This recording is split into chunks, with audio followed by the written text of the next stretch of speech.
Hello and welcome to another one of my guides. This one will be about the Faceworm Nest instance, which is for level 140 and above. I'm showing you now how to get there. You can get there through the Eden place and you go send me back.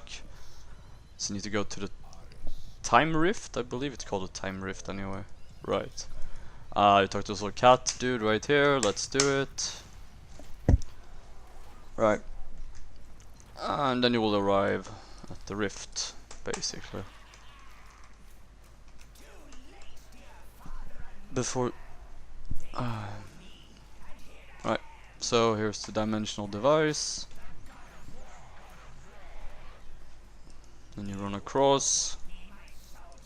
And you will arrive at this place with Magic Scholar and a old sign, which is a timer for best records. So you queue up. Now, while you're doing this, check your equipment. You will need a Silversmith Bracelet for the skill Spellbreaker to be able to do it. Well, I mean, you can do without, but you probably shouldn't. You need a Deadly Armor. This is a must-have. There's literally, I don't even think you can. I mean, I've tried doing it a few times without, but it is too painful. Some form of, I'm using this right now due to lack of better things. Highly recommend the Bloodsucker. You should also bring something with liberation in it. But most importantly, these two items, right? You need Engkanto card. Poison monsters, 30% of plant monsters, right? I have one in my BDM and one in my King Tiger Doll Hat.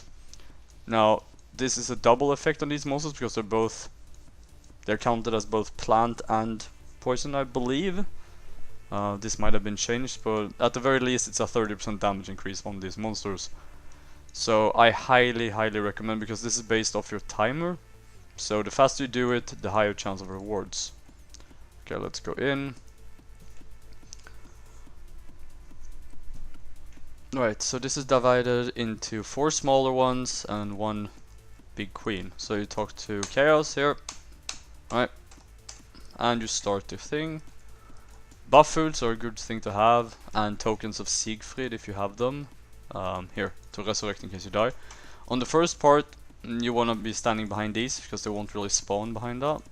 So this is a good starting place to make sure you don't miss any. So when you're doing this, you want to make sure that you're basically checking everywhere to make sure you don't miss out on any mobs, because you need to kill at least, I believe it's like 95% of the mobs per map to be able to proceed. Preferably more, but that's the idea anyway. As I said, I'm keeping my Spellbreaker on the entire time because there's just no point in not doing that. I'm using Malicious Blue Catar. This is for GX. I'm 172. This is my build. These are my equipments, and it has started. See the timer? There we go. Now they will chase you, but they're slow. They're really slow. The trick here is you want to gather them up in at least. Oh, that's a good thing to say here. If you accidentally stop like this, they will hurt you, obviously. And they will start stacking poison on the ground, so you won't really be able to get away. Should you stop, now this is doable without a mount, but you need to be more careful. I usually always have a mount on my characters, this is why I'm using that. This is the route you want to be taking. Now there are traps on the ground that looks like little puddle things. If you step near them, they will spawn larvae, and these larvae will hurt a lot, and they're really fast. So you will need to trigger at least 1 trap per place in the instance, and I'm picking this one right here. So here we go, you kill these, right? There we go, 13 to go. You don't have to kill all 13. You can leave like 1 or 2 and it will spawn the boss anyway. You keep running south, stick to the right side, make sure to pick up any face worms you see. Here we go. See, I'm trying to dodge the puddle things. Alright. Okay, there's one up here. Okay, no, I fucked that one up. You're supposed to be able to dodge these. Right, okay, so I have larvae behind me, as you can see, which will slow this run. Oh my, I'm just failing horribly right now. We'll try to run anyway and see if we can. Yeah, you're not supposed to do it like this though. You're supposed to go south a little bit so you don't actually pull all of these. And now we're down to 2 and 1. Switch over to Liberation, Deadly Poison. Here's the boss right here. Dark Claw him and kill him. Now, if you can kill him fast enough, you don't need to spell break. Otherwise, you should spell break the eggs when they spawn. Not because they spawn ads. As a GX you can deal with that quite easily, but they will heal him, which means it'll take longer for a kill. So just kill him as fast as you can. Here we go. Click the thingy and 2 minutes and 4 seconds. Not super good. Run, continue, talk to Chaos. Here we go, part 2.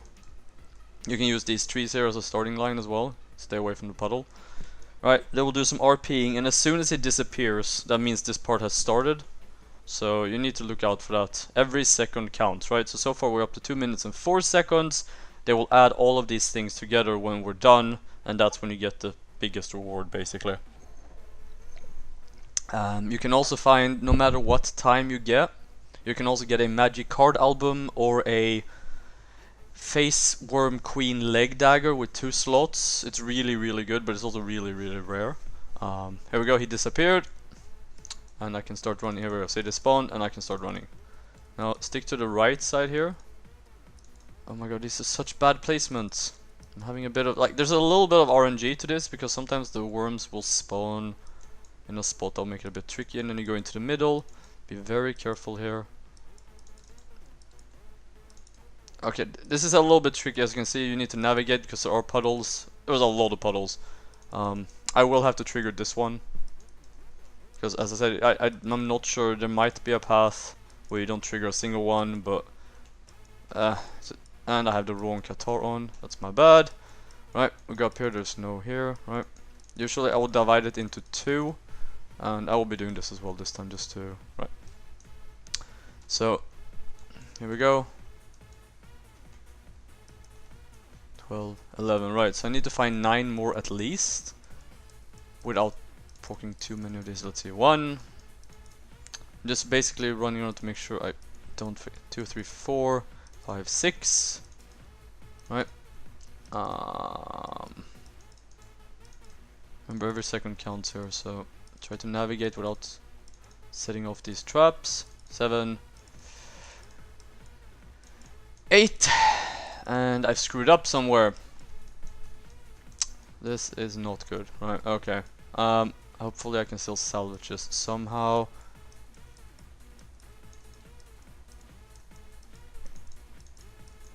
Yeah, okay. This is a little bit of a messy run, but you will get the idea behind it. Okay, here's the last one.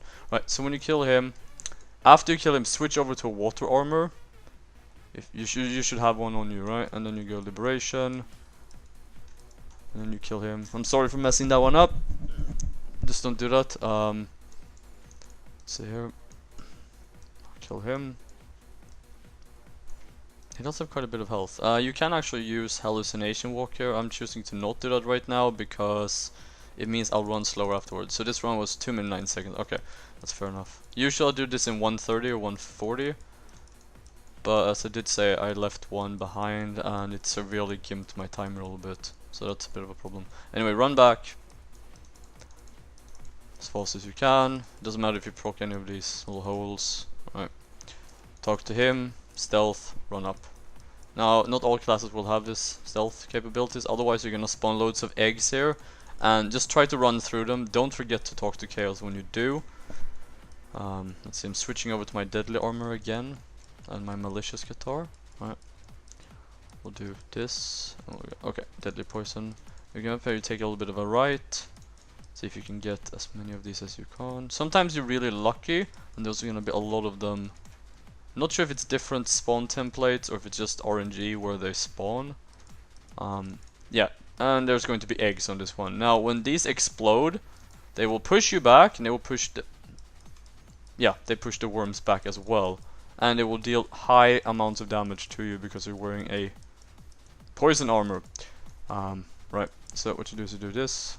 Hopefully these will not hit me if I'm too far. Okay, well, that's good. Right, so there's 10 left, which means I need to find 8, I believe, in order to be mindful of these eggs. They do have a fairly large blast radius. Let's see, that's 4.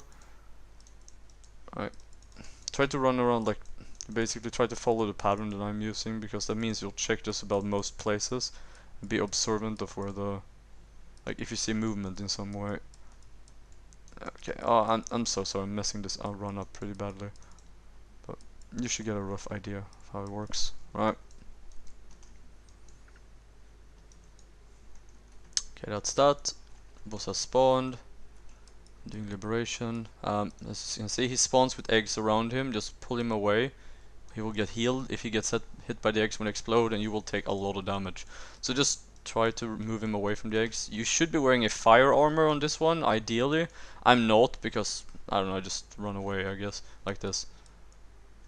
And then you just run up to him again. He's going to die before the next eggs are done. Here we go. Click the chest. 1 minute and 52. Okay. Right.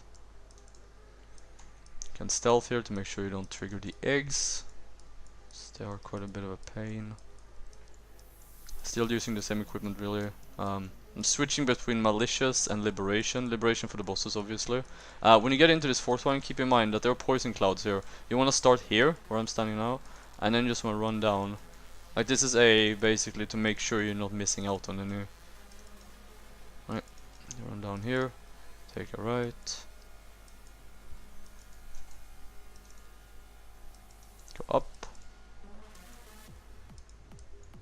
They tend to hide a little bit.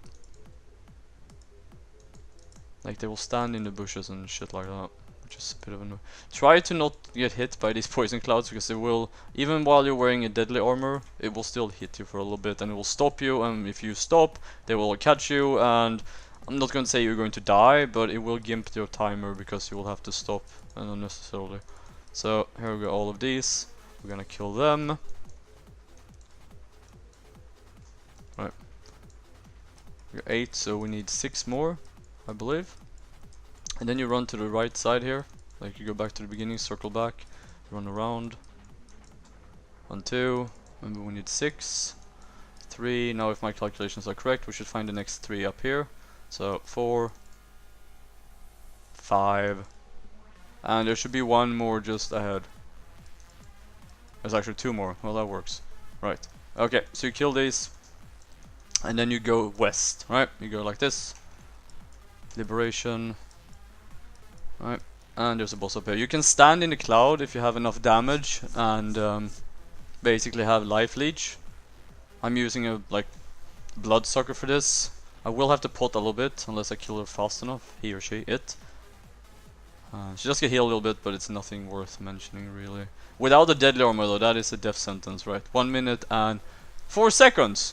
45, sorry, not 4, what the hell. Right, okay, so now we're at the boss, the Faceworm Queen. Now this is where most people have problems, I imagine. So our overall timer right now is 145 plus 152 plus 209 plus 204. So we're under 8 minutes to reach this one, right? Which means we need to kill her within like 7 to 8 minutes to get a decent chance of getting a good giant god snake skin. While you're waiting for this RP, make sure you're buffed and you have the right gear on and all of these things. I would recommend evil armor. Here, I mean mine is pretty shitty, but you can, you know, whichever. Right, you can take this time to check out if these are worth keeping. If they have a green text, you should at least ID them before throwing them. I'll keep this one. This one is not good. This one is no good. And this one's no good. So hopefully, like, we got them one so far that might potentially be worth keeping, depending on the timer you got it from. Hopefully she will drop 2. Not guaranteed to be good though. The green text means that they have a special enchant, like special Vit, special dex, and so forth. Right. As I said, this is where the spell breaker comes in. Right. So here we go. You pull her down to the right side. If she gets too far away from mid, she will enrage, and that's pretty much what we're trying to achieve here. So you do like this. Alright. Alright. And she will change. And she's enraged. Alright. She has enraged. This is all good. Yeah, see, she costs the evil thing. And okay, now she should be bugged if we've done this properly. We'll try to spell break her. Okay, that didn't work properly. Right. Anyways, just start spinning and killing her, or whatever class you are to do this with. And then just spell break her as soon as she starts with the slow, like this one, the slow cast. There we go, and she takes 1,000,000 damage from that. Now, if you want, you can lure it to chaos. It's gonna be in one of the corners here. You see west. I'm not going to bother with this though because it's not necessary. Now she's casting this again. See if we can spell break it. We can. Otherwise, you just need to move a little bit away Because the spell, like the earthquake, is not very big in terms of how far away it hits. Now when she's ready it is, but okay, this is a good example. See? You don't have to go very far. So just don't stand next to her when she casts it and you're gonna be okay. Now there is a chance that she's gonna unbug or whatever you wanna call it, unenrage. And if she does that, then we're gonna have to do this process all over again. Now by doing this, I've actually successfully spawned a second Faceworm Queen, and they've gone absolutely Looney Tunes and just completely Shrek'd me. The second one did not give me any drops though. Not sure if this will ever get fixed. Hopefully not, because otherwise it's a giant pain to deal with. Now you should still be bringing elemental armors, because if she does not bug, she's still killable, it's just difficult. Basically. There we go. Alright. Let's see if we can spell break her. There we go, another 1,000,000 damage. I'm actually being a bit cheap here. I'm switching over to my Rideward hat, see if I can proc some SP. Seems I cannot. I'll be going back to my King Tiger Doll hat. Okay, she's doing this again. See if we can get a spell break off. No, we can't. Okay, she hit me once and only did 14k. I could probably successfully tank it if I spam my Stellas, but I see no point in actually even doing that. Right. Now, as I said, no matter what timer you get from this, you can still get an old magic card album and a dagger, which is really, really nice. I mean, the magic card album is about 80 to 85 mil, 80 for fast sell, I suppose, and the dagger is, you could probably get a build 0.5. If you want to sell it fast, then probably like just a bill, or you can keep it. I mean, it's an amazing dual dagger assassin weapon, so if that's something you're into, you could be doing that. Oh my god, she's costing this a lot. There we go. Like, you actually want her to do this because it means she'll be hitting you less. Now, I'm using this as a rolling cutter build. You could do this as an auto attack build as well, as long as you just interrupt her as soon as she casts this. Like, I don't even think you would need really good gear to be able to pull this off. As long as you have fast attack speed to make sure she doesn't hit you too much, and you have a excuse me, and you have a spellbreaker thing from old glass time, you should be doing alright with this. Because you can do like 1,000,000 damage to her with every spell break, if it's successful, that is. So there's no point in trying with the smaller costs. It's just do it when she's doing the earthquake, because then you'll have plenty, like this, so you'll have plenty of time to interrupt. Now I'm really unlucky or just bad at interrupting. I don't know, one of the two. Sometimes I'll get real lucky. It might be like 15% or something to succeed. I'm not sure. Might have to do with luck or dex or base level as well. I'll have to look into that. There we go. 1,000,000. Yeah, you want to keep her in one place just to make sure she doesn't unbug. There we go. I got an old card album, which is shite. 50 minutes 46 seconds. And we got 2 good snake skins, which I can't loot. Right. And these were good one. Okay, we got 2 green ones, right? Okay, we'll ID these while we wait, and that will mark the end of this run. So it's a pretty decent 50 minutes 46 seconds. Unfortunately, I didn't get an MCA, but we'll see what good snake skins we get. We got 7+ strength, luck with 1 slot. 10+ with slot. We got luck 4, luck 6. Triple luck, 10+ slot. Pretty good. And we got strength with not a very good one. Right. So that marks the end of this run. I hope it has been useful, and if you have any questions or want me to add anything, say so. Thank you so much for watching, and I'll see you on my stream. Please follow me. Bye.